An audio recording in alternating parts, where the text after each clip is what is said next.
This begins a new series of our Midweek Reflections. Over the past few months, we've glimpsed into the lives of the followers of Jesus who met him after the resurrection. And we've met some of the well-known and less well-known characters from the Old Testament. Over the next few weeks, some of the ministry team are going to talk about things that are of special interest to us, or things that have been of particular help to us. There's no overarching theme, but I hope each reflection will be thought-provoking and helpful. So today I'd like to think a little bit about prayer, and in particular share some things that have helped me pray through these last few months. Earlier this year I was reading some daily thoughts from the Church of England on everyday faith. Everyday faith is about how our faith affects our daily lives and permeates all that we do. Some of these daily thoughts took the form of stories from people's lives and experiences, and this one in particular struck a chord with me. A supply teacher was working in a school and had set some work for a group of teenagers to do. As usual, he was walking up and down the classroom, stopping at each desk for a moment as they did their work. You might think he was looking at what they'd written and checking their answers, but he wasn't. He was quietly praying for each student by name.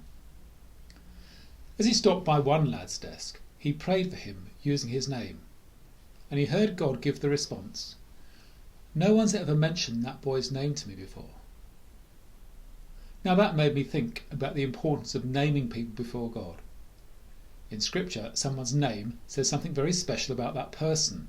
That's why so many have their names changed when they were given new responsibilities. Abraham, Peter, Paul are just a few. Mentioning someone's name to God is bringing that person into the presence of God, allowing God to bless them. In that story, no one had mentioned that lad's name to God. No one had seen it as important enough to bring him into the presence of God.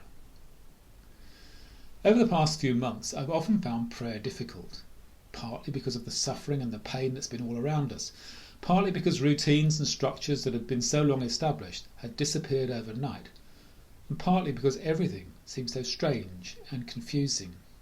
It seemed there was so much hurt and need around. I didn't know quite where to start or what to pray for. But two things have helped me through these weeks. The first was to stick to a set routine of prayer, regular morning and evening prayers, a mixture of using familiar words and my own words, and time just to be in the presence of God. The important thing was building some kind of structure around which the rest of the day could settle.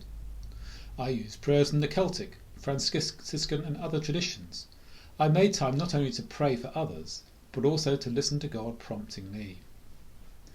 This was combined with the parish Sunday worship, which, although online and therefore virtual, connected me with the rest of the parish worshipping and praying community. And the second thing was simply naming people before God. Sometimes there seemed to be so many people to pray for. Those who were ill or lonely or worried, the bereaved, care workers and other key workers, friends and family, the world situation and world leaders. It was easy to get swamped. But just naming people before God was a great help, knowing that in speaking someone's name I'd brought them into God's presence and could be confident that He would in some way bless them. Mostly I never knew what form that blessing would take, though occasionally I had some feedback which gave me some encouragement. But always I knew that I'd left those people and those situations and those concerns in God's hands. Two simple things, but two things that have really helped me know the continued presence and love of God through some of the most traumatic and difficult times we could imagine. If you would like to share things that have helped you, I would love to hear